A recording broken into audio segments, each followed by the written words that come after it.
Hey everyone, friends! Today we've got a useful and practical video for you. We're going to show how to properly remove the rear taillights on a 2024 Kia Seltos.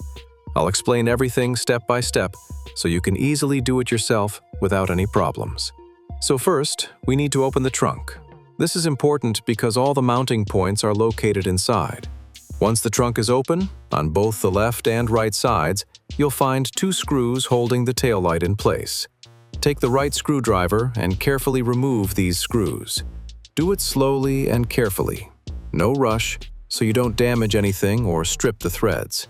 After removing all the screws, we move on to the next step, taking off the taillight itself. Here's something important to understand. The taillight isn't held only by screws, but also by clips and guide pins. Now, start gently pulling the taillight toward you. Do it smoothly, without sudden movements. You can apply a bit of pressure from both sides, but don't overdo it. Everything should stay controlled. If it feels tight, that's completely normal.